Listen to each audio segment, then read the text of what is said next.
All you ever do is think. Don't you ever let loose, do something without thinking? Like what? And now the conclusion of 52 Reasons Week with Jessica Brody. Do you write not just for 52 Reasons, but all your books, do you write in chapters as you go, or do you separate them into chapters later on? Oh, I always write in chapters. And I usually write about a chapter a day, and that's why I am able to separate them. Because my chapters usually tend to be the same length. They're usually between 4 and 8 pages. Some longer ones are like 10 or 12, but very rare, and then some shorter ones are like 3.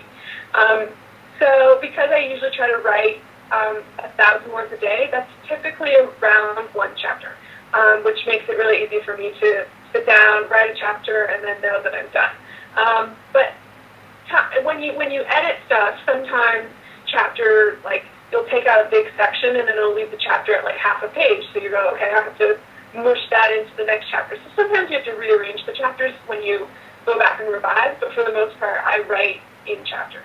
Did you categorize each job like inside a chapter, or did like some have like multiple chapters for one job?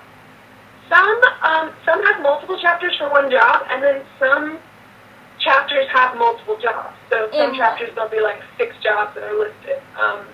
But the bigger jobs are usually like 1 chapter per job. I love it. I love it. So do you name your chapters in 52 Reasons, or is it just 10 and 11? I name my chapters in all of my books, actually. It's my little thing that I like to do. I've never written a book that doesn't have chapter titles, and I hope I never will. I really like doing chapter titles because for me, chapters are like television episodes, and you know, they're like the smaller parts of a big story. And one of my favorite things is reading television episode titles. A lot of times, you don't notice that there are television episode titles, but you know, like if you look on your TiVo or you know, online, you see the actual episode title. And I think episode titles can be so clever, and there's a lot of TV shows that do a really good job with their titles. So I try to do the same thing with my books. I try to make all the chapter titles clever. I try to make sure they have a little glimpse of what the book's going to be, or what the chapter's going to be about. But each one of my chapters, if you'll notice, if you ever read it closely enough, you'll notice that at the end of the chapter title makes more sense.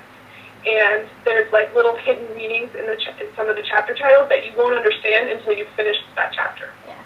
Now, can you tell me some of your favorite chapter titles, if you can give any of those away? And not just from 52 Reasons, but like from any of your books. Oh, you know what? I can't, like, a lot of them I can't remember, but I'm just going to look. I have the table of contents right here with my sheet.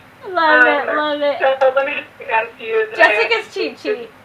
Like, but there's one that I really like called Bruce Almighty, which is a play on the movie Bruce Almighty. I love and that chapter will make sense when you actually read it.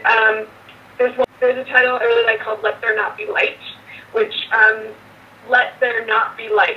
Okay. As opposed to let there be light. So that would make sense when you read it. And then there's one called How the Other Half Laughs, which is a play on how the other half lives. And so those are some of my favorites. I love it. Do you name your chapters as you go? Or, yeah.